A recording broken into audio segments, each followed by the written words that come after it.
기초교재, 기초교재 지난 시간에 그 최소 공배수, 최대 공약수 유형만 따로 문제를 기초 문제부터 해서요 쭉 풀어봤고요. 그리고 이제 심화 문제로서 1번 문제 있죠. 단지 10첨간 12지시 유형, 이 소재 유형이 출제될 수 있다고 말씀을 드렸었죠. 그래서 이 문제 관련된 거 두 문제 한 번에 풀어보고 끝났어요. 기억나시죠? 우리 빨리 이거 세는 방법 요런 배웠었죠? 그거 필기해 주셨을 테니까 요령 잘 익혀두시고요. 자 이번 시간은 이제 이어서 문제 2번부터 같이 풀어볼게요. 2번. 다음 보기를 참고할 때 A, B, C 세 사람이 두 번째로 모두 만나게 되는 시간은 처음 출발 후 몇 분 후인가 라고 되어 있거든요. 자, 문제는 물어보는 용어가 이렇게 되죠. 두 번째로 모두 만나게 되는 이러한 문제는 결과적으로 최소 공배수 문제가 될 거라고 예상을 하시면 돼요. 두 번째로 모두 만난다는 것은 여기 모두 만난다라고 되어 있잖아요. 그러면은 예상컨대 밑에 주어진 조건은 보시지 않더라도 몇 분마다 추가를 한다 뭐 이런 식의 조건이 주어질 거예요.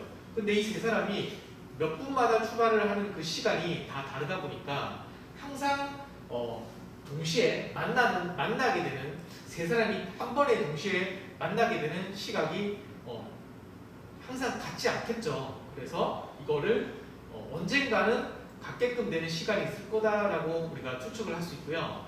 그게 공배수가 되고 여기서 두 번째로 만난다라고 되어 있는데 이 말은 처음에는 동시에 추가를 할 가능성이 있어요.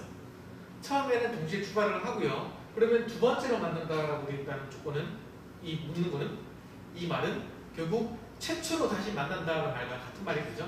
처음에 동시에 추가를 했다고 전체 했을 때는 물론 동시에 추가를 하지 않게끔 처음에 추가하지 않게끔 출제가 될 수도 있죠. 자, 그런 경우에는 두 번째로 만난다는 처음에 추가한 최초로 동시에 만나는 처음에 추가하는 시각을 우리가 구할 수가 있겠죠. 그게 공배수 중에서 최소 공배수가 되고 그 다음 그거의 배수를 한 번만 더 해주시면 두 번째가 되겠죠. 그래서 살짝 조금씩 이게 응용이 될 수는 있으니까 어떻게 응용이 되더라도 풀 수 있게끔 원리를 정확하게 익혀두시면 되거든요. 자, 문제를 이제 볼 건데 최소 공배수 유형 중에서 이제 이런 문제가 시험에 딱 출제되기에 딱 적당한 난이도라고 볼 수 있어요. 앞에 봤던 문제들은 최소 공배수의 기초를 다지는 문제니까 출제될 수도 있지만 변별력이 크게 없고요. 자, 이 문제 정도가 돼야 이 정도는 돼야 이제 최소 공배수 난이도가 살짝 조금 높아지고 여기서 한 번 더 응용을 해줘야 이제 실제로 딱 우리가 대비하기 딱 적당한 난이도가 되는데요. 실제로 심화 문제라고 할 수 있는 건데 지금은 보시면은 요것만 먼저 확인해 보시면 출발 시각이 살짝 같죠? 이런 게 쉽고요. 출발 시각이 처음에 다 다르게끔 출제되는 게 한 번 더 응용이 되는 문제라고 볼 수가 있거든요. 자, 일단 같이 한번 풀어볼게요. A, B, C 사람이 두 번째로 모두 만나게 되는 시각은 처음 출발 후 몇 분 후인가라고 했고 그러면 최소 공배수 문제일 거다라고 예상을 할 수가 있고 자, 읽어볼게요. 조건 A는 08C에 추가를 하고요. 자, 언제 출발하는지 처음에 그걸 체크하실 필요가 있죠. 그 다음 몇 분마다 출발을 하냐 이런 것도 하죠. 근데 30분 간격으로 들린다 되어 있죠. 그러니까 결국 A는 30분마다 사무실에 도착을 하는 거죠. 그러면 사무실에 지금 모두 만난다는 거는 사무실에 다시 만난다. 그럼 30분마다 사무실에 들린다. 요게 30분마다 일반적인 그 표현으로서 조건으로서 30분마다 출발을 한다. 그렇게 생각하셔도 되겠죠. 자, B는 08C에 똑같고요. 똑같다는 걸 우리가 체크를 해보실 수 있고요. 그 다음 쭉 읽고 가시다가 40분 간격이죠. 그 다음 C는 08C에 역시나 같고요. 60분 간격이죠. 그러면은 A는 B는 C는 출발 시각은 최초에 같았어요. 그러면 08시에 최초로 만났다라고 볼 수가 있는 거죠. 최초로. 근데 두 번째로 만났다라는 건 최초로 다시 만나는 거죠. 그러니까 최초로 다시 만나는. 그렇시나 여기 간격이 시간 간격이 다르다 보니까 간격이 다르다 보니까 그걸 어떤 원리로 구해야 되는데 그게 뭐다? 그게 최초로 다시 만나는 거니까 최초니까 최소 공배수죠. 그래서 30분마다 40분마다 60분마다의 최소 공배수 30, 40, 60의 최소 공배수를 구하면 그게 두 번째로 만나는 시간이 되겠죠. 그래서 구해보면 최소 공배수 구해보면 요거 쭉 보시면은 자 일단 10으로 약분이 되니까 이렇게 해보죠. 그 다음 요거 3개짜리는 2개만 약분되어도 계속 약분을 시키라고 했으니까 약분이 2로 되죠. 3은 그대로 내려오고요. 얘 2개는 되죠. 이렇게 하고요. 또 한 번 더 되죠. 3으로 되죠. 얘는 2는 안 되고 이렇게 되죠. 그러면 이렇게 다 곱하시면 20, 60, 6이 120이죠. 그러니까 120분 후에 또는 120분마다 동시에 만나게 되는 거죠. 자, 120분마다 동시에 만나는데 처음에 자 우리가 지금 몇 시에 딱 동시에 만나냐를 묻는 게 아니라 정확하게는 출발 후 몇 분 후인가 했으니까 그대로 이 120분 후가 답이 되시겠죠? 만약에 몇 시에 다시 만나냐라고 물었으면은 120분 후가 2시간 되잖아요. 그래서 08시에 동시에 출발을 했으니 이걸 그대로 가지고서 08 플러스 2를 하면 10시가 되죠. 오전 10시에 다시 만난다 이렇게 바꿔서 출제될 수도 있겠죠. 그리고 요거를 살짝 바꾸면요. 출발 시각이 아까 전에 말씀드린 대로 다르게끔 출제될 수도 있거든요. 08, 08, 08이 아니라 이걸 다르게끔. 그래서 그렇게 나온다면은 살짝 바꿔볼게요. 얘가 08이 10시야.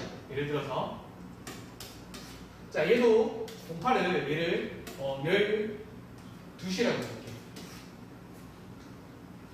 12시 그렇죠? 그리고 08 얘는 그대로 08이라고 한번 해보죠. 이렇게 하면 출발 시각이 다 다르죠? 그러면 두 번째로 만난다 이걸 그대로 가져가 볼게요. 두 번째니까 일단 최초로 만나는 시각을 구해야 되겠죠? 최초로. 근데 출발 시각이 다 달라.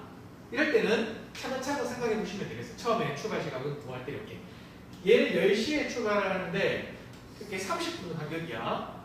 그리고 얘는 12시인데 40분 간격이고요.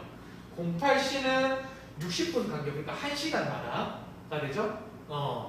자, 그러면은, 자, 문제는 관건이 얘가 40분짜리 있죠?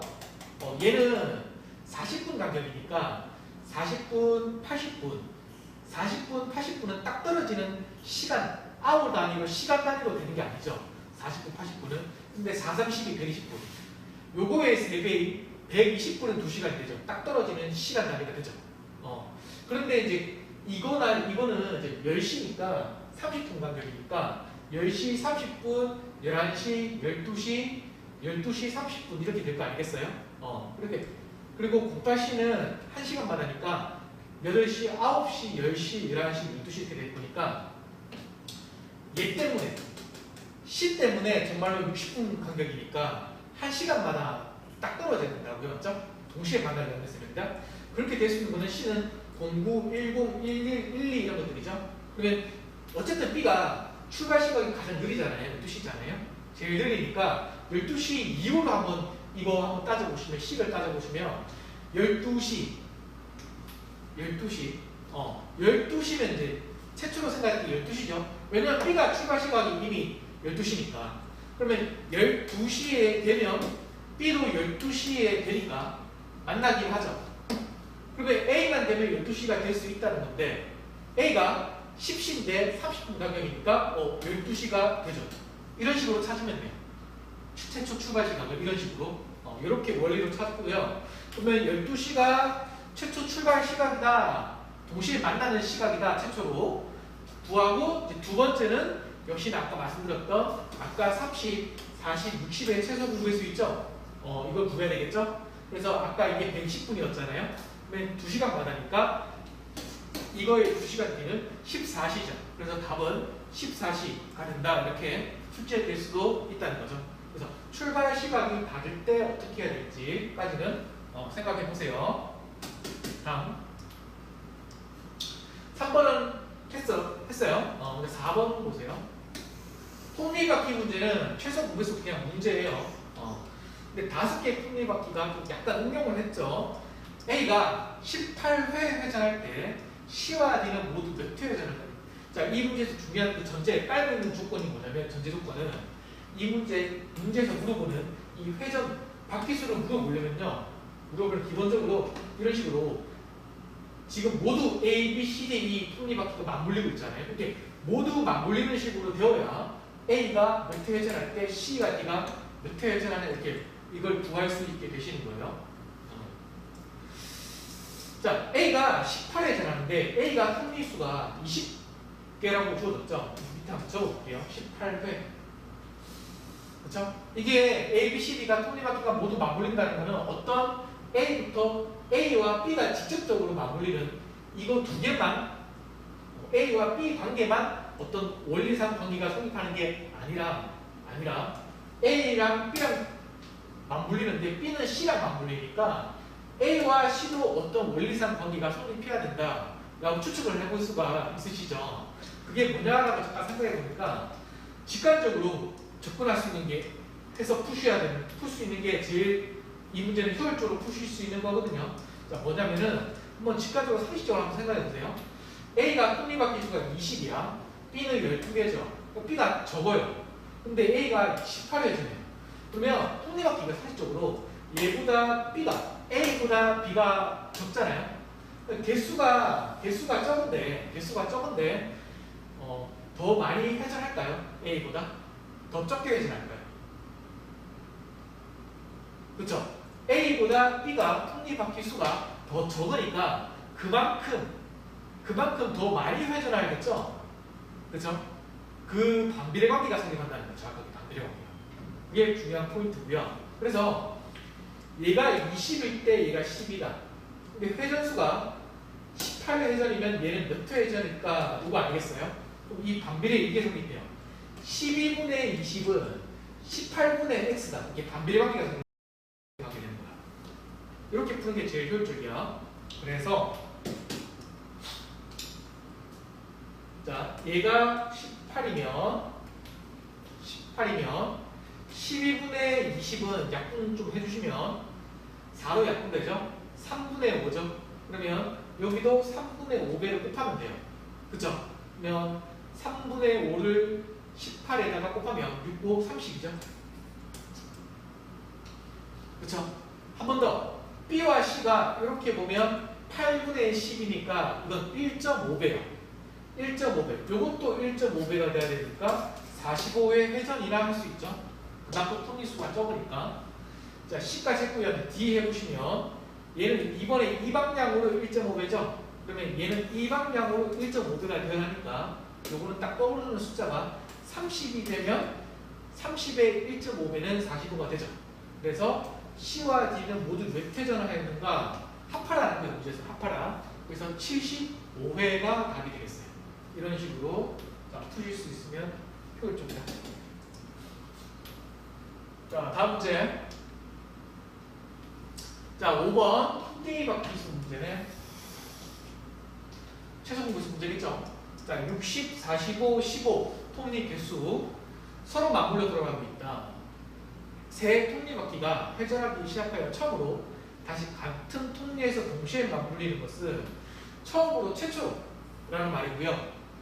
최초로 다시 같은 톱니, 그러니까 A, B, C 톱니바퀴의 각각의 그 톱니바퀴의 1번 톱니가 최초로 맞물리는 식으로 시작을 했는데 그 1번 톱니가 다시 한 번 더 만난다라는 말이죠. 그쵸?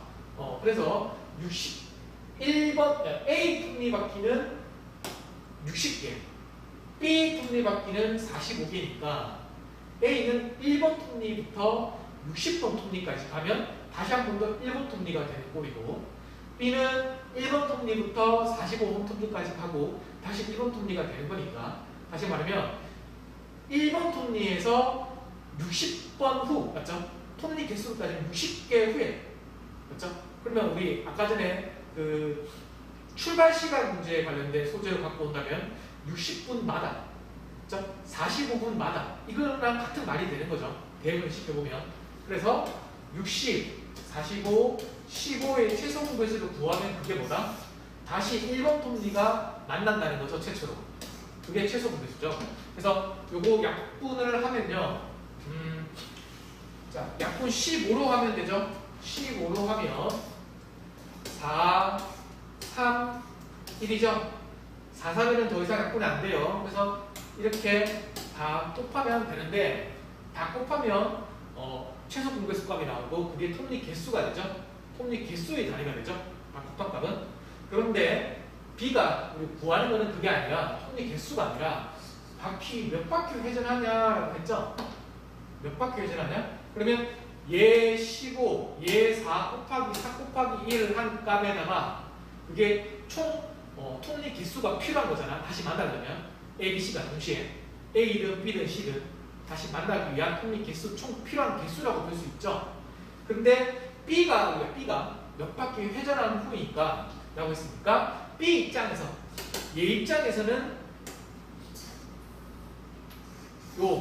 요거 숫자 요거 다 곱한 값에다가 45로 나눈 값이 되는 거잖아. 그쵸? 맞아요?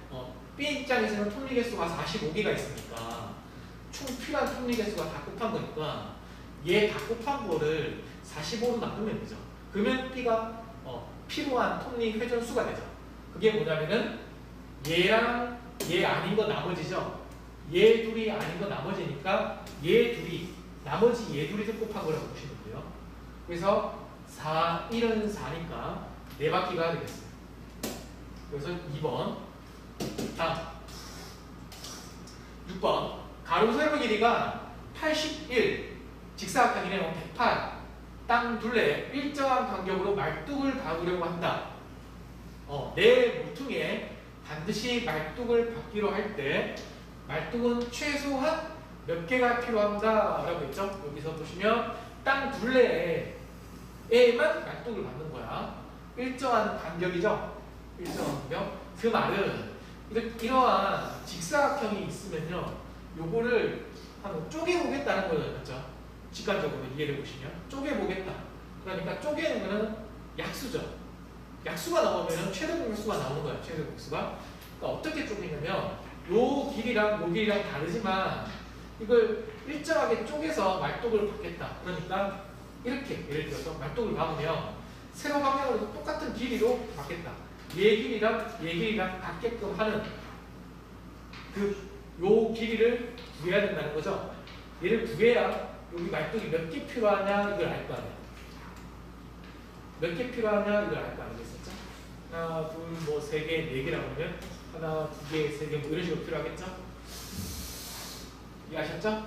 그런데 말뚝은 이 최소한 단어 때문에 최소니까 최소 공부해서 바로 뚫으면 안 돼요. 그러면 사고 과정 없이 응용하는 생각을 하지도 않고 풀어버리는 거야. 최소 공부해서는 안 되고 생각을 잠깐 해보셔야지. 쪼개는데 말뚝은 최소 몇 개가 필요했으니까 말뚝이 하나, 두 개, 세 개 이런 식으로 이 개수가 적게끔 만들어야 되는 거니까 그 말은 요 길이는 크게끔 만드는 거잖아요. 요 길이를 크게 만드는 거는 공약수 중에 제일 큰 값을 골라라. 그러니까 최대 공약수를 굽는 거죠. 이해하셨어요? 그래서 이 문제는 최대 공약수 문제고요. 자, 그래서 81과 108을 최대 공약수로 구해보면요. 요거 9로 약분이 되시죠? 자, 요거 3으로 약분이 되시죠? 자, 더 이상 약분이 안 되죠? 그래서 요거 두 개 곱한 값이 최대 공약수죠? 그래서 9, 3, 27이죠? 27이죠? 그러면 몇 번 들어가냐? 자, 가로 방향으로 가로 길이 81, 총 길이가 27이 요만큼 들어가는 거죠? 3번. 얘는 108, 조금 더 기니까 4번까지 딱 맞게 떨어진다. 그래서 말뚝 수로는, 자, 말뚝 개수까지 주의할 게 내 모퉁이에 반드시 말뚝을 받는 걸 깔고 있어요. 가정하고 있어요. 그래서 여기에는 지금 말뚝을 꼭 박아야 되고요. 자, 가로 방향으로 3개라고 했죠? 이 말은 80이라는 전체 총 길이 안에 27이라는 숫자, 27이야. 요게 27이야. 요게 27이 3번 들어간다. 한 번, 두 번, 3번 들어간다. 이런 말이야. 그리고 108은 4번이죠. 4번이니까 한 번, 두 번, 3번, 4번 들어간다. 이렇게. 아셨죠? 그러면 자, 말뚝 개수는 자, 하나, 둘, 3개죠. 근데 이거 플러스 1하면 4개죠. 자, 그런 게 밑에도 똑같이 개수가 있죠. 이렇게 하면 돼요. 4 곱하기 2고요. 자, 세로 방향으로는 요거랑 요 처음 바꾸던 셌잖아. 그래서 하나, 둘, 3개. 이것도 하나, 둘, 3개죠. 그래서 6개. 그래서 14개가 필요하죠. 4 곱하기 2, 8 플러스 6, 14. 자, 7번 볼게요. 자, 어느 상점의 네온사인 A는 8초 동안 켜져 있다가 1초 동안 꺼진다는 게 주의하실 필요가 있어요. 계속 켜지는 게 아니라 잠시 꺼져요. 1초. B는 10초 동안 켜져 있다가 2초 동안 꺼지고 C는 12초 동안 켜져 있다가 3초 동안 꺼져요. 오후 9시에 동시에 켜졌다. 네, 숫자가 커지는 거죠. 몇 초마다 뭘 하겠다는 거죠. 숫자가 커지죠. 동시에 9시 다음에 최초로 동시에 최소 공개수죠. 그래서 몇 초마다 A는 몇 초마다예요? 8초 동안 켜져 있다고 해가지고요. 8초 8이 최소 공개수 우리 약분을 시켜야 될 숫자가 아니죠. 1초 동안 꺼지니까 동시에 켜져 있는 시점 09시 00초 맞죠? 09시 00초에서 입장에서 기준에서 보셨을 때는 요때 시각 딱 요때 딱 시각 시점에서 요때 시각에서 A 입장에서 켜져 있었던 거잖아. 켜졌다니까. 그렇죠? 그래서 이미 요 8초 중에서 1초 지점이에요. 맞죠? 1초에서 8초까지 갈 건데 이 시간이 요 1초 지점이 요 켜졌다 시점이고요. 그 다음 다시 켜지는 거니까 8 빼기 1 이렇게 하시면 안 되죠. 그러면 7초가 돼버리는데 자 그렇게 하시면 어떻게 돼요? 7초마다가 아니라 7초마다로 된다는 건데 7초마다로 들어가면 어떻게 돼요? 어느 지점이에요?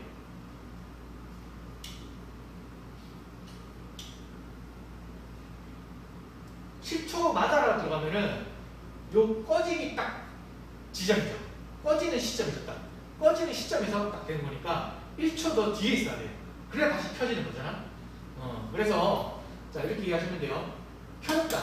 켜지는 시각에서 요 1을 써먹었기 때문에 8 하고 1 해가지고 뭐 예를 들어서 해가지고 우리가 1에서 8까지 7초고요. 그 다음 1초 동안 꺼졌잖아. 그래서 8초고요. 다시 켜져야 되잖아요. 그래서 1초, 그래서 9초 이렇게.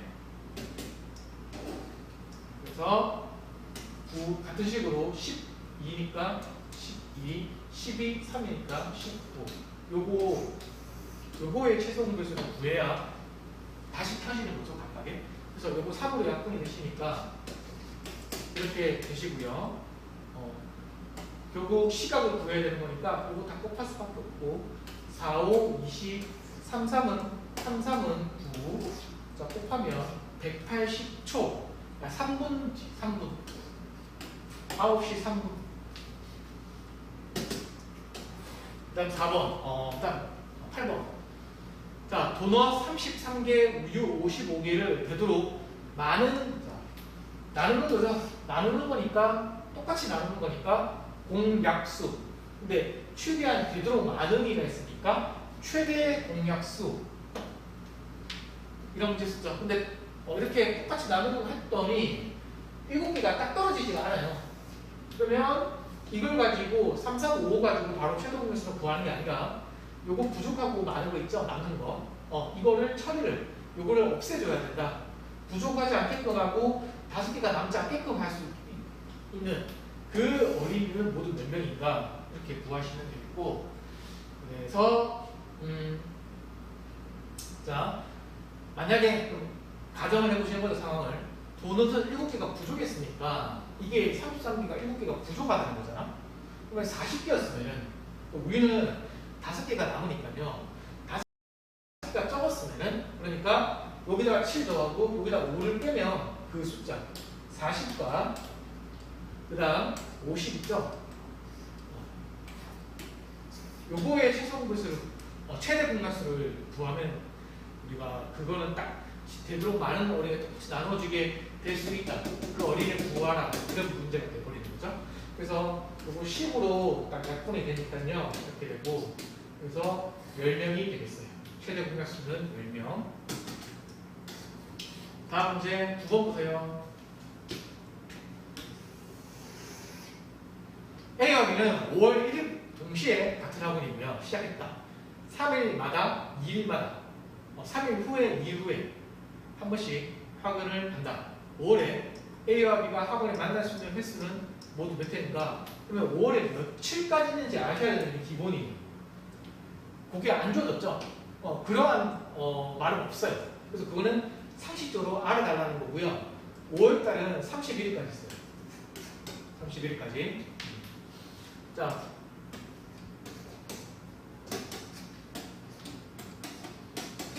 달력에서 이렇게 1, 3, 5, 7, 8, 10, 12가 31일까지 있는 그 월이거든요. 그래서 이런 식으로 외우세요. 여기서 끊어가지고요. 상반기는 1, 3, 5가 상반기이잖아요. 상반기는 31일까지 있고 상반기는 홀수가 31일까지 있고 하반기는 짝수가 31일까지 있는데 추가로 7월만 추가 이렇게 외우시면 좀 편해요. 31일까지 달.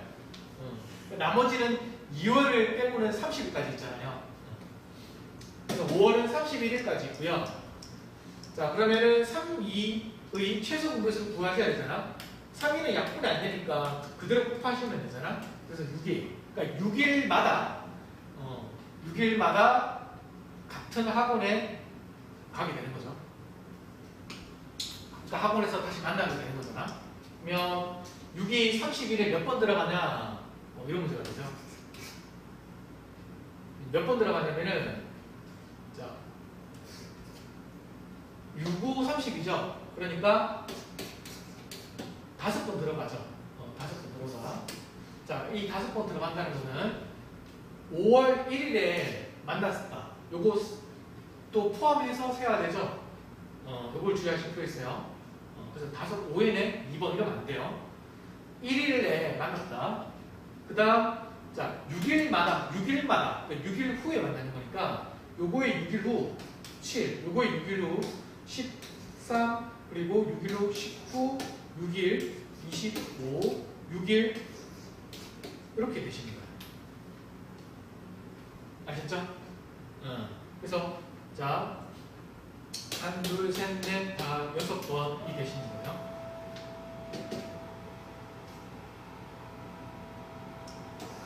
다음 10번 가로 세로 높이가 각각 1, 2, 3이 1, 2, 3이 요 문제는 요거는 넘어가요. 넘어가고요. 요 공식이 필요하거든요. 일단 살짝 넘어가고 자 11번 호수 둘레에 나무를 심는데 12m 간격으로 18m 간격으로 나무를 심을 때 10그루의 나무 차이가 난다면 호수 둘레의 길이는 얼마인가? 단 나무 간의 간격은 모두 일정하였다.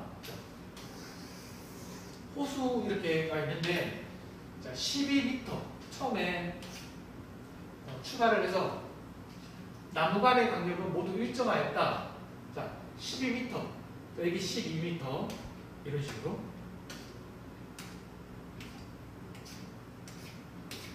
18m니까 살짝 더 길게 뭐 이런 식으로 되시겠죠?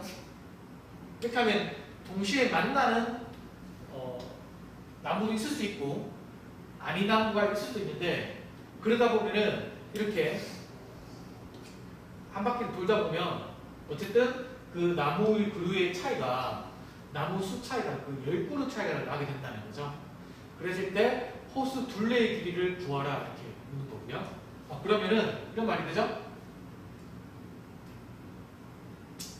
여기서 나무 간의 간격이 모두 일정하다 이 말 때문에 출발할 때 여기서 12m 이렇게 12m 그리고 요거 여기 12m 이것만 일정한 게 아니라 마지막에 한 바퀴 돌아가지고 여기서 나무를 심었으면 요것도 12m가 된다는 거예요. 그쵸? 그러니까 이 말은 무슨 말이냐면은 이 말은 여기 처음에 출발할 때 여기 나무를 심었었잖아요. 그럼 한 바퀴 돌았을 때도 여기에 딱 떨어지게끔 이게 12m가 되게끔 된다는 거예요. 만약에 여기에 나무가 막 심어져가지고요 12m를 확인해 보니까 여기 나무 심어져가지고 요거는 길이가 막 5m밖에 안 된다 예를 들어서 그렇게 될 일이 없다는 거죠. 그러니까 다시 말하면은 이 호수 둘레의 길이는 뭐가 된다? 12로 뭐 된다? 12의 딱 배수가 된다는 말이죠. 딱 떨어지는 숫자가 된다는 거죠. 그런 식으로 18도 마찬가지죠. 이게 가장 중요한 포인트가 되겠어요? 이해하셨죠? 그래서 결국 답이 되기 위한 조건은 뭐냐면 12의 배수 그리고 그러면서 18의 배수가 돼야 돼요. 그쵸? 12의 배수, 18의 배수. 그렇죠? 그러면 그 배수가 되는 어떤 답이 있다고 했을 때 이 답이 되는 조건 두 번째 조건은 12가 요거의 요 총 그 길이에 몇 번 들어가냐를 확인하게 되고 요 18이 여기 총 길이에 둘레에 몇 번 들어가냐를 확인했을 때 이 몇 번 들어가는 이 개수 있죠? 이 개수의 차이가 또 뭐가 된다? 그러면서 10그루가 된다는 거죠. 그쵸? 근데 당연히 어디가 더 많겠어요? 12로 나누는 게 18로 나누는 게 더 많이 들어가겠죠? 여기 크겠죠? 그러니까 여기 크기 커요. 그러니까 여기서 요 뺀값이 10이 된다. 이게 두 번째 조건이 우리가 도출할 수 있는 두 번째 조건이 되시는 거예요. 자, 근데 이걸까지 확인하기 전에 일단부터 아까 처음으로 돌아가서 12와 18의 배수가 되어셔야 돼요. 그러니까 12와 18의 최소분 배수가 해야 되겠죠. 12와 18의 최소분 배수를 구하면 그것을 바탕으로 해서 그걸 기준 삼아서 그 최소 공배수의 배수 있죠. 정수배. 최소 공배수의 정수배가 일단 되셔야 되는 거죠. 그게 공배수잖아. 그렇죠? 최소 공배수의 정수배가 공배수가 되는 거잖아. 일단 공배수가 돼야 되니까. 이해되셨어요? 12와 18의 최소 공배수를 구하라는 문제는 아니에요. 근데 12와 18의 공배수가 1차적인 조건이잖아요. 그러면 공배수를 구하는 방법은 공배수가 여러 개니까 그거를 구하는 방법은 12와 18의 최소 공배수를 구하면 그걸 바탕으로 기준으로 하여서 그거에 정수배를 하는 것들이 최소 공배수가 되시는 거잖아. 그것들 중에 답이 된다는 거죠. 그래서 저라면 12와 18의 최소 공배수를 구하겠죠. 그래서 12와 18의 최소 공배수를 구하면 3, 4, 6 자, 이렇게 되셔가지고요. 3, 2, 6 3, 2, 6, 3, 2, 6 66에 36 최소 공배수가 얼마다? 36이 됩니다. 그러면 36의 정수배 36의 정수배 한 것들이 36 곱하기 1부터 해서요. 그런 것들이 전부 다 뭐가 된다? 공배수가 되고 그러면 답이 되는 1차 첫 번째 조건은 공배수가 일단 되셔야만 답이 될 수 있고 다 가능성이 있고 공배수가 안 되면 답이 될 수도 없는 거죠. 그래서 36의 배수가 아닌 것들을 한번 지어보시는 식으로 조건을 더 괜찮겠죠. 얘는 일단 36 곱하기 10을 하니까 360 되는 거 쉽게 확인은 가능하시죠. 이건 쉽게 되시고요. 그 다음 또 자 머릿속에 빠르게 한번 여기 36에다 곱셈을 하려면서요. 한번 곱하기 같은 거 한번 해보셔도 좋아요. 얘가 곱하기 10이니까 얘 돼요. 조금 숫자가 작죠? 작으니까 240 딱 떨어져야 돼. 그러면 자 6 곱하기 얼마? 6 곱하기 6 끝자리 곱하기 6 곱하기 뭐 해가지고 끝자리가 딱 0이 되는 거예요. 6고 만약에 5면 이게 되는데 180이잖아. 그러니까 240이냐 좀 더 커야 돼. 근데 얘가 곱하기 10인 관계잖아. 여기서. 그러면 곱하기 5보다 크고 곱하기 10보다 작은 걸 숫자를 빠르게 생각하시면 돼요. 그러면서 6 곱하기 뭐 해가지고 0이 되는 거. 그러면 6, 6에 36 아니죠? 6, 7에 6, 8에 6, 다 안 되잖아. 그러니까 이런 것들은 36 곱하기 정수배를 해서 240은 될 수가 없는 거죠. 그 다음 이것도 같은 식으로 10보다 좀 크게 키우면 자, 6 곱하기 얼마? 11, 12, 13, 14, 뭐 14, 뭐 4, 6, 24 이렇게 해보라는 거야. 4, 6, 24, 4잖아. 끝자리가 0이잖아요. 현재 5가 되시는 건데 36 곱하기 15는 36의 절반을 더하면 되거든요. 그럼 1파를 더하면 540이 되버려요. 요거보다 더 커져버려요. 그러니까 이거 안 된다는 거죠. 얘는 520이라 안 되죠. 그러니까 1차 조건만 따져봐도 요거밖에 답이 될 수 없다는 거예요. 이런 식으로 푸시는 게 효율적이죠. 네. 그러면 이제 선지가 4개 중에 3개가 소구가 돼버리면 1차 조건만으로도 3개가 소구된다는 거는 답이 2번임을 확정하고 넘어가시면 되고, 실전에서는 넘어가시면 되고, 실제로 우리가 연습 삼아 확인을 해보시면 360이 10구도 차이 나는 이 두 번째 조건이 딱 모순이 없어야지 문제가 오류가 없는 거잖아요. 근데 아까 전에 말씀드렸던 이 12가 360이 몇 번 들어가는지 확인해 볼게요. 몇 번 들어가요? 32점, 18을 여기에 22점 빼보세요. 딱 12되죠. 문제 오류가 없는 거죠.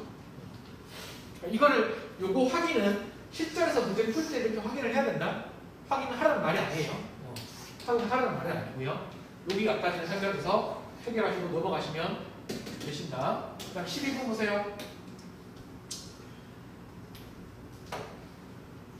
자, 가로가 36, 세로가 24, 직사각형이고요. 종이를 쪼개요, 늘려요.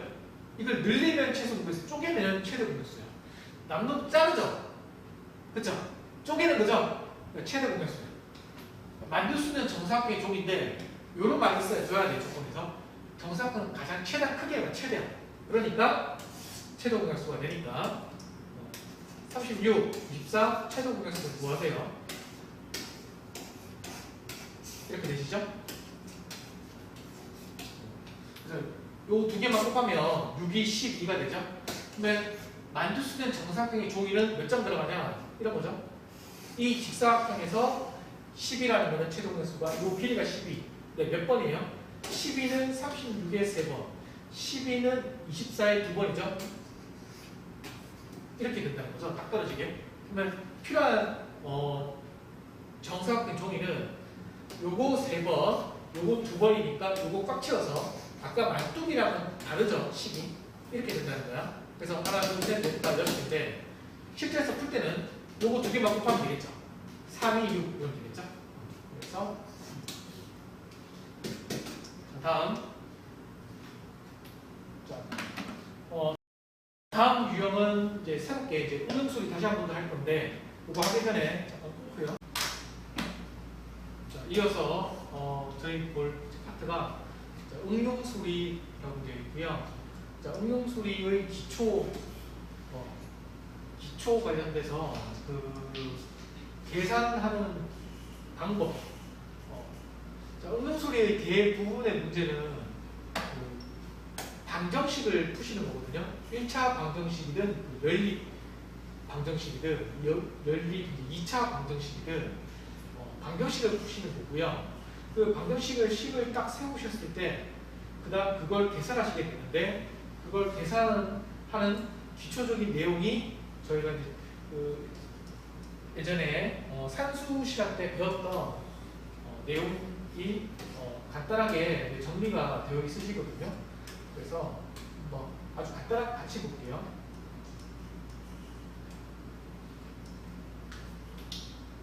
자, 문제 봐주시면은 여기 이제 설명 예제 봐주시면은 요거를 바로 한번 봐보세요.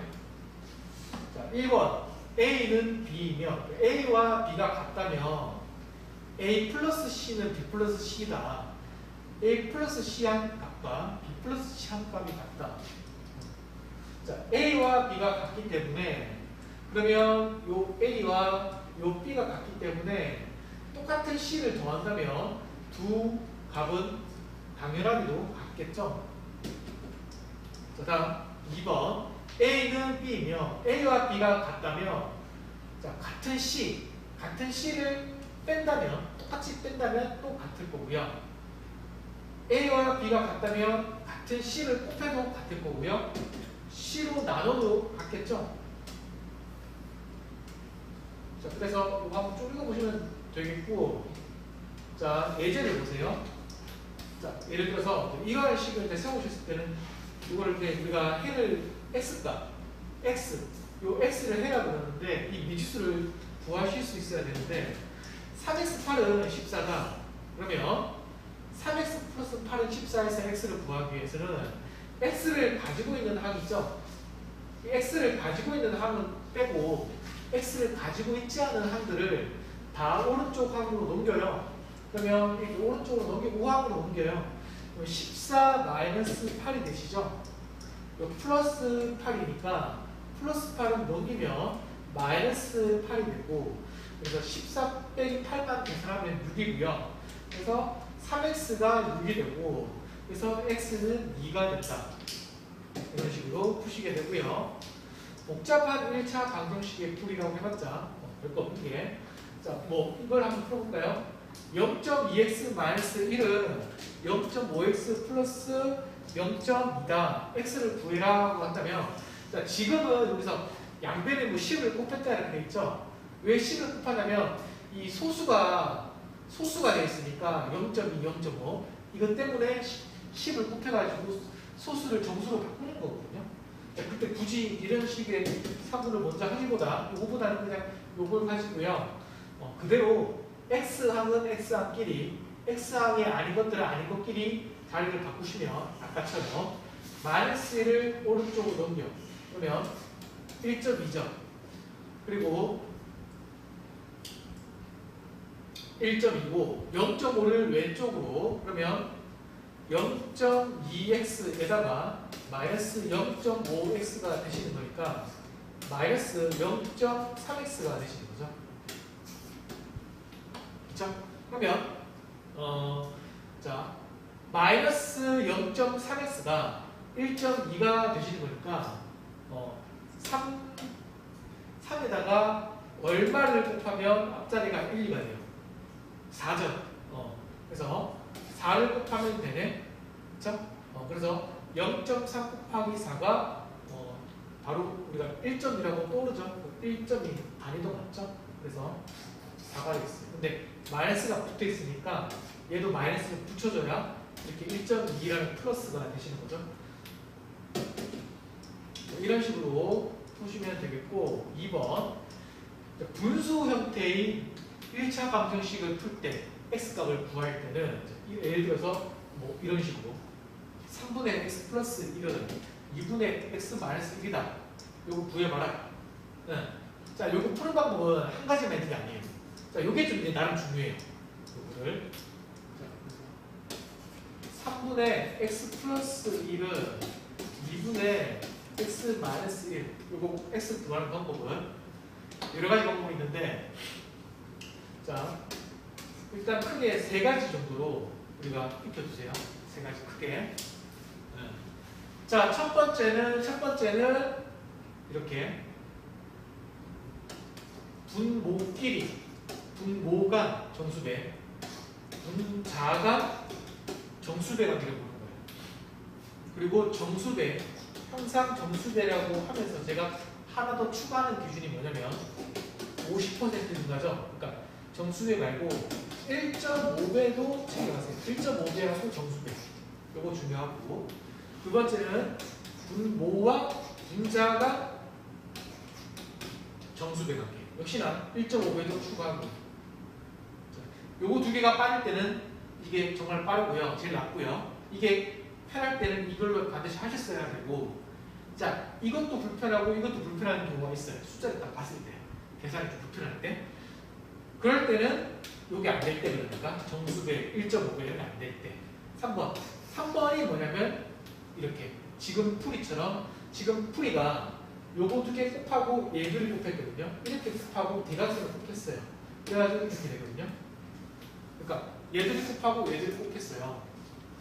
둘이 곱한 값은 같다. 그렇게 식을 세워서 푸는 게 3번. 그렇죠? 그러니까 요 세 번째 이거는 지금 풀이는 이걸로 되어 있는데, 이렇게만 되어 있는데, 요거는 가장 어떻게 보면은 요걸로 1번, 2번을 풀 수 있는데 1번, 2번을 풀지 않고 3번으로 풀었다면은 3번식으로 3번 푸는 방법을 풀었다면 요거는 제일 비효율적이 될 수 있다는 거야. 비효율적. 그러니까 1번, 2번 체크하고 이거 안 될 때 3번 이렇게 되거든요. 요거 두 개 안 될 때는 3번. 크게 보면. 근데 3번이 이제 장점이 있어요. 장점은 그냥 곱한값은 곱한값이다 라고 들어가는 거라서 이렇게 이걸 계산하게 되는 거라서 그냥 정확한 값을 구하면 돼요. x값의 정확한 값. 그러니까 좌표값을 구해야 할 때 굉장히 미세한 차이 있죠? 그런 것들을 값을 구분해야 될 때 그럴 때는 3번이 유리해요. 물론 1번, 2번이 되면 2번이 당연히 빠른 것 같고요. 그래서 3번이 그런 점 때문에 장단이 있다. 그래서 1번, 2번을 먼저 체크하고 3번으로 접근한다. 자, 그거를 좀 기억을 해두세요. 기억해 두시고 하나 더 4번이 있긴 하거든요. 4번, 그 내부는까지 설명드리는데 지금 한 번에 설명드리면 복잡하니까 일단 생략. 자, 그래서 지금은 이렇게 푸는 게 비율적이냐? 비율적이에요. 왜냐면 분모끼리 보니까 요거 두 개의 분모끼리 정수배 관계를 보니까 2와 3이거든요. 그러니까 정수배는 아니지만 뭐가 떠오르죠? 2와 3은 50% 증가죠? 1.5배예요. 그래서 1.5배를 적하는 게 약간 더 낫죠. 그래서 얘가 1.5배니까 분모가 1.5배 관계니까 분자도 1.5배 관계가 되어야 두 분수가 같다. 그렇죠? 분모 증가율과 분자 증가율이 같아야 두 분수가 같잖아요. 그 원리를 바탕으로 해서 푸시게 되는 거죠. 그래서 x-1을 묶어가지고 여기에다가 1.5배의 합값이 x 플러스 1이 된다는 식을 세워서 푸는 게 조금 낫죠. 이렇게 되시는 거죠. 그렇죠? 그러면 x 오른쪽으로 넘기면 1.5 x 마이너스 x니까 0.5x가 되고 마이너스 1.5를 왼쪽으로 넘겨요. 그러면 2.5가 되시죠? 그래서 x는 5, 25니까 5가 되죠. 이렇게 보시면 돼요. 그 다음 개수가 비례식인 경우 자 이것도 기억하셔야 될 게 문제를 조건을 바탕으로 식을 세웠어요. 식을 세웠더니 이런 비례식을 딱 세우게 됐어. 이런 비례식을 세우는 경우가 가끔 있거든요. 이렇게 식 세워지는 경우가 이럴 때도 중요한 게 뭐냐면은 우리 중학교 때 배웠던 방법으로 비례식 같은 경우에는 요거 붙어있는 안쪽 항 있죠? 얘들이 곱한 내항이라고 해서 내항. 얘들이 곱한 값은 얘들이 곱한 값이랑 같다. 지금 풀이가 그렇죠? 그렇게 풀어놨죠? 그렇죠? 이렇게 풀 수도 있는데 이게 빠를 때도 있고요. 그런데 지금은 이 수치에서는 그렇지 않죠. 왜냐면 얘들이 곱한 값은 얘들이 곱한 값과 같다. 요거보다는 이 오른쪽에 보시면 2대3이라는 정수가 있죠. 2,3이라는 정수가 있죠. 이렇게 1.5배니까 얘가 1.5배다라고 접근하는 게 낫죠. 얘가 1.5배, 얘가 1.5배가 돼야 두 비례식 같은 거 아니겠어요? 이런 식으로 푸는 게 낫다는 거예요. 이것도. 그거를 꼭 기억해 두세요.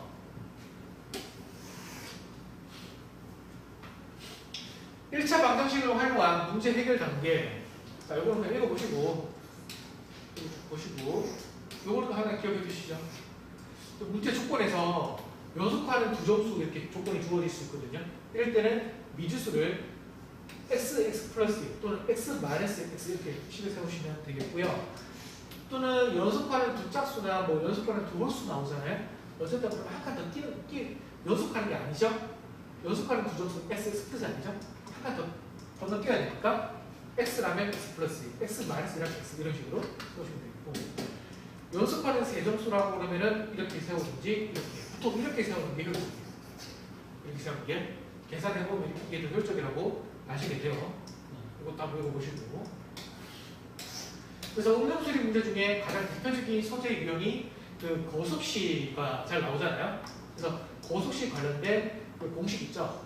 속력은 시간분의 거리, 시간은 속력분의 거리고 그래서 거리는 속력 곱하기 시간이다. 외우고 당연히 외우고 있는 거예요. 그래서 예제 한번 풀어볼게요. 자, 두 지점 사이를 왕복하는데 갈 때는 4의 속력으로 올 때는 6의 속력으로 뛰었더니 총 8시간이 걸렸다. 요 지점과 요 지점은 당연하게 갈 때와 올 때가 이동거리가 같다는 거죠. 상황상. 그러니까 두 지점 사이의 거리를 구하여라. 자, 이걸 푸는 방법은 지금 이렇게 풀어뒀거든요. 이렇게 푸는 게 정석풀이에요. 정석풀이. 이렇게 풀지 마시고 이렇게 하지 마시고요. 지금이야 문제가 고수시 문제 중에서 가장 간단한 문제죠. 그래서 이렇게 풀어도 그렇게 어려워 보이지 않으시죠? 그래서 이렇게 처음에 식세우기 이렇게 식세우게 되거든요. 정석풀이는. 그러면 양변에 11을 곱하게 돼요. 분수를 없애려고. 이런 계산이 싫다는 거예요. 이런 계산을 줄이기 위해서 요 계산을 줄이기 위해서 어떻게 하시면 되냐면 간단한 문제라도 제가 알려드리는 대로 하시는 게 문제가 점점 더 어려워질수록 더 빨리 차이가 빨리 풀 수 있게끔 효율적으로 풀 수 있게끔 할 수 있다는 거예요. 자, 어떻게 풀면 되냐면 속력이 4예요. 처음에 갈 때. 올 때 6이죠. 그런데 이렇게 갈 때나 이렇게 속력으로 갈 때나 똑같은 이동거리죠. 이동거리는 똑같아요. 그러면 시간이 어떻게 되냐? 근데 총 1시간 걸렸대요. 그럼 1시간 60분이죠. 60분이 쪼개지겠죠. 어떻게 쪼개져요? 요 두 개 거리가 같기 때문에 속력이 보시면 이게 상대치가 몇 배예요? 여기 4와 6은 1.5배거든요. 그러면 시간은 반대로. 속력이 반대로, 이렇게 속력이 6에 비해서 속력이 4 느리잖아요. 그만큼 느린 만큼 시간이 더 오래 걸리겠죠. 반비례관계가 성립한다는 거예요. 속력과 시간은 반비례관계가 성립한다는 걸 기억하세요. 그래서 얘가 1.5배이기 때문에 반대 방향. 밑으로 1.5배면 시간은 위로 1.5배가 돼야 돼요. 그래서 60분이 딱 쪼개져요. 요 시간과 요 시간이 더해서 60분이 되면서 이렇게 올라가는 방향으로 1.5배가 되는 숫자가 뭐가 있을까? 이렇게 생각하시게 되는 거죠. 그게 뭐가 있어요? 보니까 숫자가 1.5배가 되는 건 뭘까? 생각해보니까 뭔가 딱 떨어지는 숫자가 안 떠오를 수는 있거든요. 떠오르면 제일 좋고 안 떠오르면 빠르게 살짝 여기다 계산 추가하시면 되고 떠오르면 제일 좋아요. 어떻게 떠오르냐면 얘가 24분 24라면은 얘가 36이 되면은 둘이 더하면 60분이 되면서 24의 1.5배 그러니까 24의 절반을 더하면 12를 더하면 36이 되죠. 1.5배라는 거죠. 그래서 그 두 지선의 거리를 구하기 위한 우선적인 도출해야 될 정보로서 24나 36 같은 것들을 구해가지고 그 다음 추가적인 한 번 더 계산하시면 답이 나오는 거예요. 아셨어요? 이렇게 푸시는 게 좋아요. 그리고 만약에 24와 36이 안 떠오를 수 있잖아요. 그러면 여기다가 60을 한 번 더 쪼개면 돼요. 두 개로 쪼개지는 거잖아요. 어떻게 쪼개지냐면은 60이 쪼개진다. 얼마큼 쪼개냐면 자, 요거 구해도 되고요. 요거 구해도 아무거나 둘 중에 하나 구하시면 되거든요. 그런데 얘가 1.5배니까 다시 말하면 얘가 1이라면 얘가 1.5라는 거죠. 그러면 60이 전체잖아. 그러면 1 더하기 1.5가 전체죠. 이 1 더하기 1.5를 쪼개보겠다라는 의미라서 60분에다가 60에다가 2.5 1 플러스 1.5 하고요. 2.5 하고 그 다음 내가 이걸 구하겠다. 그렇죠? 한번 생각해 보시면은 1 플러스 2.5분의 1 플러스 1.5분의 1 그죠? 2.5분의 1 이렇게 하면 돼요. 그러면은 앞자리 2호분의 앞자리 60이 되잖아요. 그러면은 요거는 앞자리 2호분의 앞자리 60이니까 빠르게 계산하는 방법은 분모가 25일 때는 4배 하면 분모가 없어지거든요. 단위 무시한 앞자리가 같은 숫자가 나오거든요. 64, 24죠. 그래서 얘가 24가 64, 24니까 여기 나온 거예요. 여기. 밑에 게 나온 거죠. 여기 1.5배니까 여기 대응되는 거는 요거죠. 여기 1.5배니까 밑에 거죠. 그래서 24번을 구해서 우리는 24번 구하는 게 아니라 거리 구하는 거니까 거리는 이제 공식 속력 곱하기 시간이니까 속력 곱하기 시간. 그런데 주의할 건 요 속력은 단위로 확인해 보면 시속 아웃 단위잖아요. 1시간이다. 요거는 분단위죠. 24는. 그래서 요거를 한 번 더 분으로 바꿔요.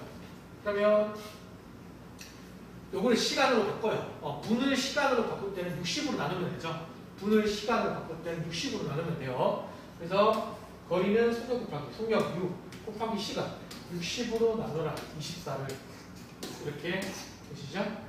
그래서 요거 약분하면 10이 되고요. 요거는 2.4가 되죠. 이런 식으로 푸시면 돼요. 2.4kg가 됩니다. 2.4kg. 이렇게 하는 게 효율적이다. 여러분 기억하시고 이런 문제를 많이 풀어볼 거거든요. 꼭 기억하시고 일단 농도. 자, 농도 문제는 보석시랑 또 다른 효율적인 풀이로서 요거는 아까 보석시는 딱 그런 식으로 푸실 거고요. 연습을 계속 할 거고 농도는 가중평균으로 푼다. 알았죠? 가중평균으로 풀어낼 거다. 그래서 역시나 이런 식의 지금 해설, 정석적인 풀이를 하지 않을 거라는 거예요. 계산을 하시게 되니까. 자, 농도는 소금 물분의 소금. 그러니까 농도는 소금 물이라는 거는 소금 플러스 물분의 소금.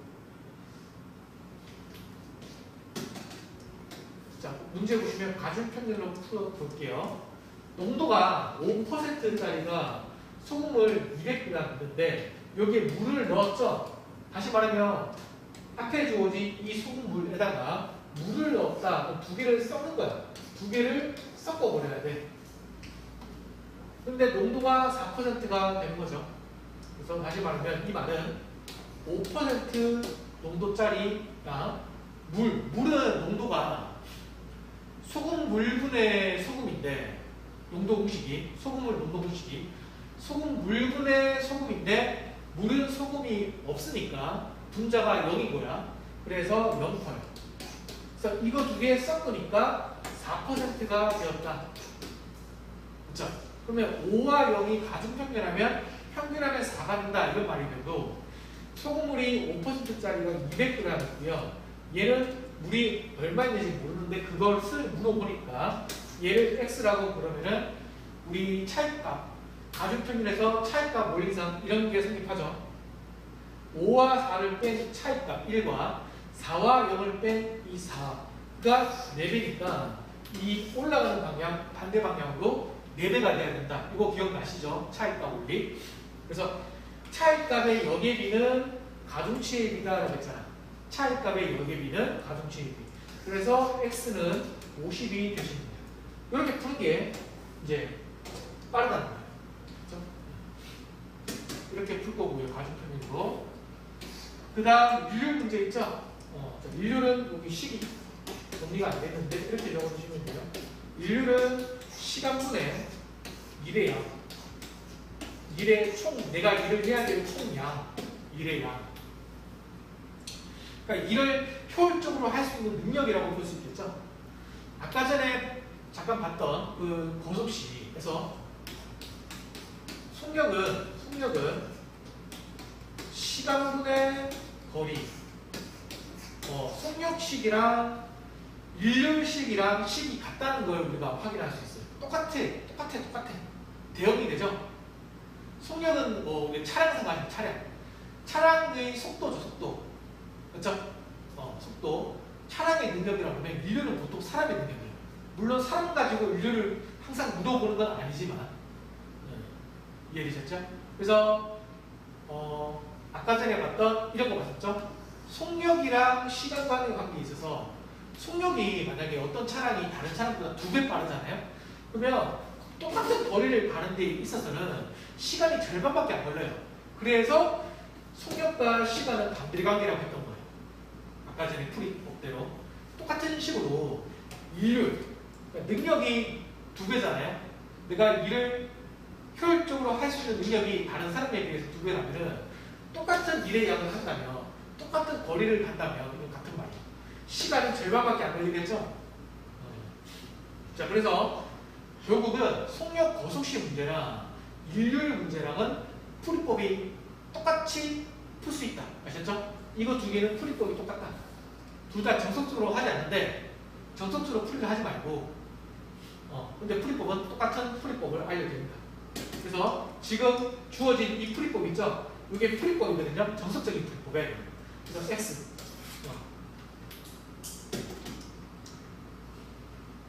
그 다음 응용수리에서 가끔 나오는 문제가 그 날짜, 요일, 시간을 하나로 묶어뒀는데요. 교재에서는 시계 문제가 있어요.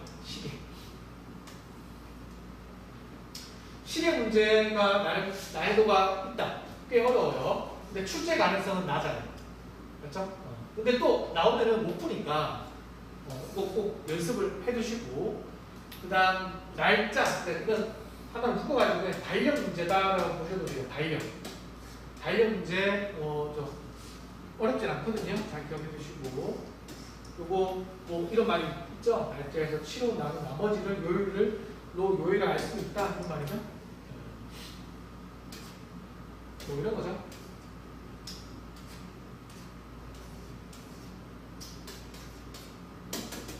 그려보죠. 우리 달력 보시면 같은 요일에 어떤 1일이라면 같은 요일이 되려면 그 일수는 또 8일이 되죠. 8일. 왜냐면 얘가 얼마나 플러스 7 하면 돼요. 맞죠? 얘도 플러스 7 하면 돼요. 그러면 다 같은 요일이 돼요. 자, 그렇기 때문에 날짜에다가 7로 남은 나머지로 요일을 알 수 있게 되시는 거예요. 아셨죠? 자, 이거는 문제 풀면서 보여드리도록 하고요. 그런 게 있고, 이것도 마찬가지예요. 시험때도 풀면서 설명을 한번 해드리고요. 그 다음 이명소리 출제 유형 중에 쉬운 유형 중에 하나가 아니라 정가 문제, 그러니까 정가, 원가, 뭐 할인율 이런 문제.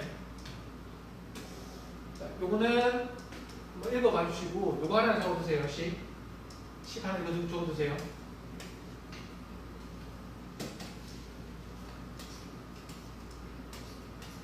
파이는 PQ 마이너스 CQ 이렇게 적어두시면 이제 이 기호가 뭘 뜻하냐면은 파이를 또는 순위 같은 말이고요. 또는 이윤 이란 단어로 표현이 되거든요. 그 다음 P는 판매 가격인데 한 개당 판매 가격 말했죠? 한 개 아니면 한 개 개수 문제면은 한 개. 또 개수가 아니라 무게로 나올 수 있거든요. 뭐 1kg당 1g당 무게. 그러니까 1kg당 판매 가격 또는 한 개당 판매 가격. 그러니까 이런 판매 가격을 한 개당 판매 가격 이런 단어를 단위 가격이라고 그러죠. 단위 가격. 한 개. 그 다음 Q는 판매 가격에다가 Q를 곱하기 때문에 이거는 요 Q는 판매 수량으로서의 Q. 판매 수량으로서의 Q. 그 다음 C는 원가.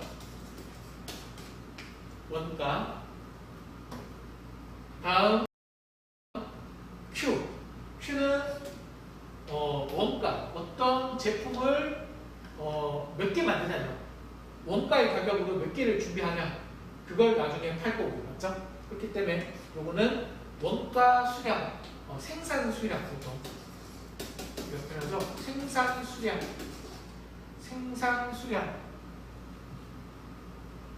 자, 이걸 바탕으로 문제를 풀어내는 거야. 뭐 할인가 이런 것들은 뒤에 볼게요. 요거는 이제 뒤에 설명드릴게요. 이게 좀 식이 복잡하게 되어 있거든요. 제가 알려드리는 식으로 이해하시는 게 편해요. 이 식이 틀렸다는 게 아니라 뭐 이런 거 배우고 이런 거 아셔야 되고요. 그 다음 나이 문제가 있어요. 나이 문제는 별로 중요하진 않아요. 나이 문제 중요하지 않은데 나이 문제에서 기억하셔야 될 거 하나 추가로. 나이 문제에서는 이렇게 적어볼까요? 시간이 지나도 나이 차이는 변하지 않는다. 이게 중요한 포인트가 돼요. 나이 문제가 어렵게 출제가 된다면은 요걸 바탕으로 출제가 될 수가 있거든요.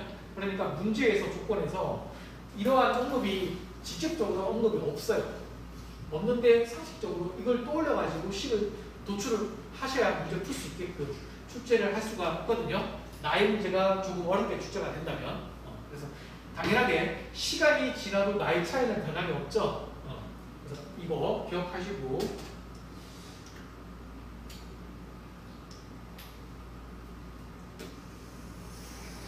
자, 뭐 기초문제. 그러니까 방정식을 딱 세우셨을 때 계산하는 방법. 몇 문제 안 되니까 빠르게 다시 한번 풀어볼게요. 4분의 x 마이너스 1은 3분의 x 플러스 2로 끝이 아니라 거기다가 마이너스 1을 해라. 뭐 이런 식으로 되어 있거든요. 그러면은 자, 요 마이너스 1 얘는 분수가 아니기 때문에 자, 일단 요럴 때는 지금 이게 없다면은 아까 전에 풀이대로 뭐 얘들이 곱한 거고 곱한 거다. 또는 예분의 얘는 3분의 4배는 3분의 3, 뭐 이런 식으로 다 풀 수 있거든요. 지금은 곱한 거는 곱한 거다 이렇게 풀기 뭐 편하죠. 정수표로. 근데 지금 마이너스 1이 있고 얘는 분수가 섞여 있고 정수가 있고 이렇게 하니까 일단 이럴 때는 확실하게 분수를 먼저 없애는 게 편해요. 알겠죠? 그래서 분수를 없애기 위해서 숫자가 4, 4 같은 게 아니잖아. 4, 4 같으면 그냥 여기다 4배, 여기에 항에다가 4배, 4배를 해버리면은 분수가 딱딱 없어지면서 요 두 개씩은 같다 이렇게 되거든요. 근데 4, 3 다르니까 이럴 때는 4와 3의 최소 공배수를 곱해야 4와 3이 동시에 약분이 되시겠죠? 그래서 숫자가 제일 작은 숫자로 약분이 되겠죠? 그래서 12 여기다 12를 곱하고 12를 곱하고 12를 곱하게 돼요. 그러면 여기다 12를 곱하면 12는 4와 약분이 되고 3이 그죠? 그래서 바로 처리를 해버리면 이렇게 보시고 그 다음 여기다가 여기다가 12 곱하고 12 곱하면 여기다 12를 곱하면 12는 3과 4로서 4가 납부에 약분하면 4x 플러스 8 그 다음 마이너스 1에다 또 12 똑같이 곱해야지 90이 같죠? 오류가 없죠? 그래서 x는 x항은 x항끼리 x항이 아닌 것끼리 아닌 것끼리 자리를 바꾸세요. 넘기면 x는 바로 x는 이렇게 되네. 요거는 마이너스 4니까 요거 넘기면 플러스 4 마이너스 3이니까 1이죠. 그래서 x는 1 이렇게 푸실 수 있고요. 두 번째 2번 소수라고 되어 있다고 하더라도 미지수항이 x항이 먼저 10을 안 곱해도 된다고 했죠.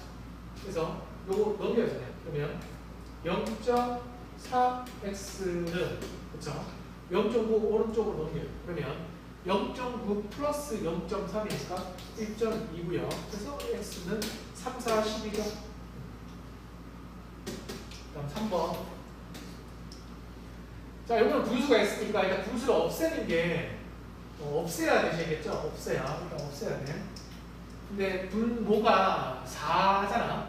그러니까 4배, 4배를 하면 되겠죠?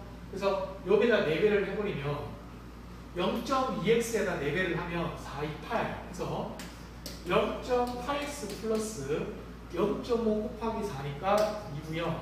얘는 x 플러스 1이 되죠. 4분의 1 없어지죠. 그래서 자리를 바꿔주시면 0.2x는 1이 되시거든요. 자, 비례식이죠. 자, 비례식 조건 x 미수 풀 때는 내항끼리 곱한 거는 외항값이 곱한 거랑 같다. 이렇게 하는 게 정석이지만 요거 전에 어떻게 해요? 이렇게 상대치는 이렇게 상대치랑 같다. 이렇게 접근하는 게 효율적인 경우가 꽤 많거든요. 더 많을 수 있어요. 근데 지금 뭐가 더 편하냐 보니까 이렇게 정수배를 보니까 숫자가 정수배가 딱 떨어지는 게 아니죠. 3분의 11배죠. 그러면 여기다가 3분의 11배가 된다 이렇게 되기 때문에 여기다가 3분의 11 곱하는 게 편한가요? 딱히 편하진 않잖아요. 맞죠? 왜냐면 얘가 1이니까 1이 3분의 11로 바뀌죠. 1 곱하기 3분의 11은 3분의 11이니까 굳이 이렇게 분수로 만들 필요 없는 거예요. 자, 그런 경우는 그냥 정수로 푸세요. 그래서 여기 곱한 거는 곱한 거가 있다. 이렇게 그래서 하면 33x 마이너스 11은 3x 플러스 9다. 그래서 30x는 20이다. 그래서 x는 요거 30을 넘겨요. 그래서 3분의 2다. 이렇게 푸는 게 정석대로 푸는 게 효율적이 되겠어요. 자, 다음 이제 본격적으로 운음술이 출제될 수 있는 난이도의 문제들이 쭉 배치가 되어 있거든요.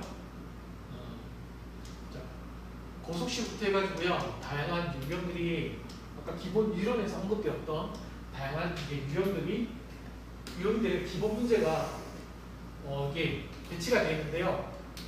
중요한 부분이니까 요거부터 이제 본격적으로 잘 효율적인 풀이법을 익혀두세요. 정석 풀이 하지 마시고 지금부터.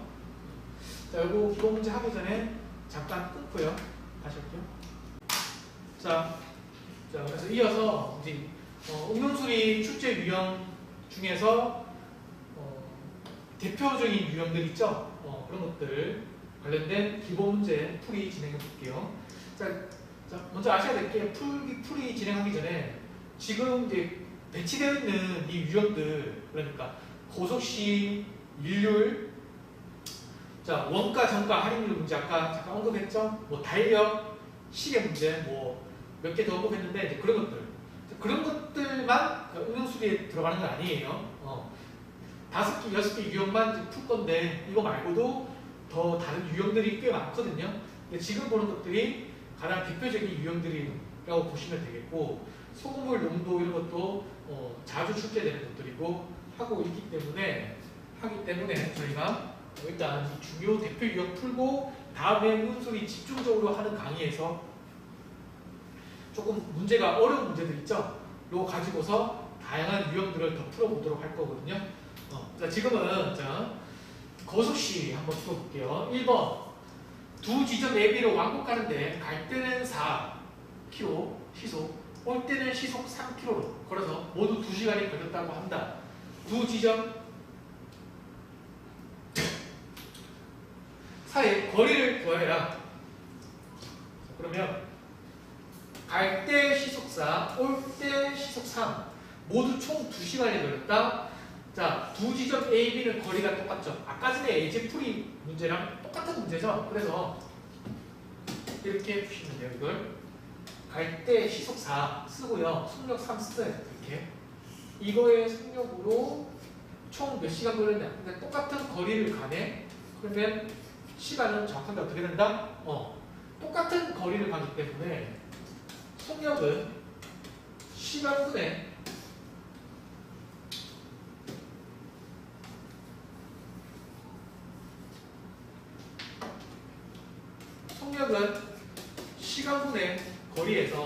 시간분의 거리에서 거리는 똑같으니까 분자가 똑같으니까 얘의 상대치는 얘의 반비례 상대치가 된다는 거예요. 아시죠? 그래서 얘가 3분의 4배에서 위가 크죠? 이게 3분의 4배니까 시간은 반대 방향으로 3분의 4배가 된다. 이렇게 하시면 돼요. 그런데 총 2시간이니까 이렇게 쪼개지는 거야. 2시간은 120분으로 분단위로 바꿔서 쪼개는 게 편하죠. 그래서 120분을 쪼갠다. 3분의 4배니까 저희가 얘 구해도 되고 얘 구해도 되거든요. 그래서 120이 쪼개진다. 어떻게 쪼개진다? 얘가 3일 때 얘가 4라는 거니까 7분의 이렇게 하면 된다 했죠? 전체를 120으로 했을 때니까 7분의 이렇게 나올까요? 7분의 3 7분의 3을 해버린다. 그러면 요거 딱 약분이 안 되죠? 그러면 약분 안 되면 약분 굳이 하라고 하지 마세요. 놔두세요. 7분의 360이죠? 그래서 요 시간은 7분의 360이라는 분이라는 시간이 되고요. 복잡한 분수값이 되고 7분의 360분 얘가 그런데 이거 계산하지 말고 식이 복잡하니까 계산 굳이 하려고 하지 마시고요. 나중에 불편하잖아. 맞죠? 구하려고 하는 게 아니라 우리는 이거 구하는 게 아니라 이거 거리 구하는 거니까 이 거리를 구하다 보면 얘가 뭐 약분이 된다든지 하는 식으로 풀린 경우가 많거든요. 근데 지금은 뭐 분모가 수치가 7로 된 거 보니까 7 약분할 일이 없게 되는 거겠죠. 그래서 거리 구해보면 거리는 속력 곱하기 시간이죠. 그래서 4 곱하기 7분의 360 하고요. 얘는 분단이고 얘는 시간 속력이 4니까 4 시속 4니까 시속이니까 아우니까 여기에다가 분에다 시간을 바꾸려면 60으로 나누면 되죠. 그래서 4 곱하기 7분의 360에다가 이걸 아우로 바꿔요. 그래서 60분의 1 이렇게 되시는 거예요. 그러면 이거 약분이 되죠? 이렇게 되죠? 그래서 7분의 24 이렇게 해서 2번이 되시겠어요. 자, 그 다음 2번 보세요. 두 지점 A, B 사이 거리가 400, 거리가 주어졌고 A 지점에서 출발을 하여 시속 60으로 가다가 늦을 것 같아. 그러니까 언제쯤 되어가지고 80으로 속력을 바꿨는지를 알 수가 없죠. 어쨌든 어느 지점에서 80으로 바꿔서 B 지점에 도착하였더니 총 6시간이 걸렸다. 그러면 60으로 간 거리를 구하라. 거리. 그러면 이렇게 쓸 수 있겠어요? 어쨌든 속력이 주어졌잖아. 60으로 80으로 이렇게 먼저 쓰세요. 그 방법. 속력 쓰고 그 다음 총거리가 주어졌다. 지금 저희가 아직 활용하지 않은 조건 400km 그리고 총 시간 6시간. 그런데 구하는 건 60km짜리 속력으로 갔을 때 거리니까 요거 위에 거. 그럼 이 거리를 구하는 거니까 요걸 x라고 해볼게요. 60으로 가는 거리 x. 그러면 얘는 미지수 y라고 할 수도 있겠지만 총거리가 주어졌기 때문에 이럴 때는 미지수를 y를 사지 말고 그러니까 미지수를 2개를 굳이 하지 말고 미지수를 1개로 바꾸기가 좋으면 바꿔서 계산하는 게 효율적이거든요. 그래서 y로 설정하는 것보다 그래서 나중에 미지수 2개 가지고 계산을 하는 것보다 x 플러스 y가 400이니까 y는 나머지니까 400 마이너스 x가 되죠. 이렇게 하고 그 다음 얘가 속력, 얘가 거리 변수, 얘가 시간 변수 있겠죠. 시간은 어떻게 되는지 보니까 총 6시간이라는 것만 주어졌죠. 총 6시간. 그럼 얘 시간이 얼마인지 몰라. 모르지만 합쳐서 6시간이라는 거죠. 여기까지. 이해되셨어요? 됐죠? 그러면 우리가 알 수 있는 게 속력도 지금 2개 다르고 시간도 다르고 거리도 다르고 시간도 다르다 보니까 이럴 때는 하나를 셋 다 다르면은 아까 전에 위의 문제 1번 문제에서는 거리라는 변수는 똑같았잖아. 기억나시죠? 그래서 반비례 관계가 성립한다. 속력 시간 이렇게 풀었다면 지금은 그러지 않으시잖아요. 셋 다 다르니까 하나를 같게 만들어 두세요. 그래서 가장 편하게 가장 계산을 줄여가지고 같게 만들 수 있는 게 변수가 뭐냐면 요거 중에서 얘는 전혀 모르잖아. 그러니까 요거 2개 같게 하는 것보다 요거 2개 같게 하는 게 편하죠. 60, 80. 그러니까 80을 근데 60을 낮추는 것보다 60을 80을 올리는 게 편하죠. 그래서 80을 바꿔.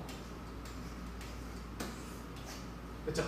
그럼 상황을 바꿔서 가정해보는 거야. 60의 속력으로 x 거리 갈 거면 간다는 거는 80의 속력으로 얼마큼 갈 수 있냐? 거리.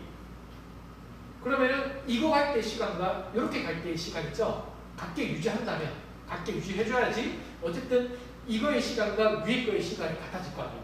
그러면 이거 플러스 이게 6이 된다. 이라는 식을 세울 수 있거든요.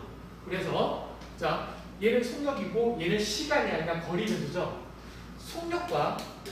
속력은 시간분의 거리인데 아까 전에는 거리가 같았으니까 속력과 시간은 반비례가 그러니까 성립하지만 지금은 시간을 갖게 하는 거잖아.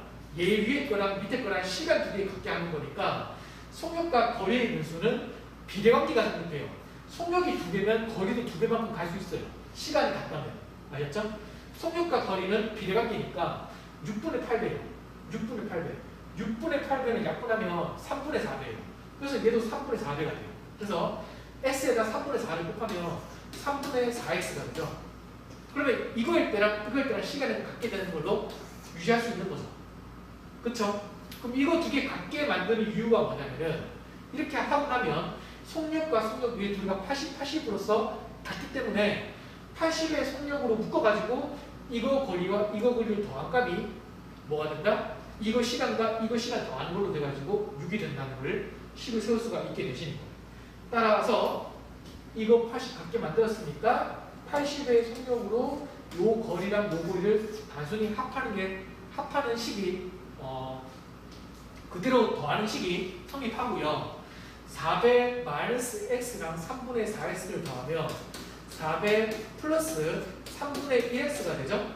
요 시간은 뭐가 된다? 요 시간 합한 시간 6이 된다는 거예요. 왜냐하면 이거 2개 같았으니까. 그래서 6시간이 된다. 이렇게 되는 거죠. 근데 우리가 x 구하는 거니까 이거 가지고 이제 식 세울 수 있죠. 한 번 더 어떻게 해요? 요거 거리니까 거리는 속력 곱하기 시간이잖아요. 그래서 8, 6에 48, 480. 그래서 480은 요거다. 그러면 400이고 480이니까 남는 거는 80이죠. 80은 3분의 1x가 된다. 그래서 x는 3을 넘겨요. 곱하면 240이 되죠.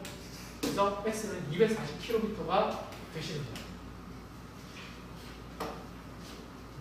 자, 그 다음 3번. 자, 올라갈 때 3. 바로 써버려야죠. 익숙해지면 바로 쓸 수 있어요. 3. 정상에서, 자, 이런 조건. 휴시간은 조건 있죠. 그러니까 이동하는데 걸리는 시간이 아닌 시간. 조건. 이 주어지면 체크를 해둬야 실수하지 않고, 빠뜨리지 않고 식을 세우시게 되거든요. 그래서 체크를 해두시고, 그 다음 내려올 때는 시속 4 쓰고, 모두 총 6시간이 걸렸다. 근데 올라가기가 내려온 길이 다른 길이야. 다른 길이죠. 그래서 거리가 달라요. 근데 거리 모르는데, 그럼 얘 거리를 x라고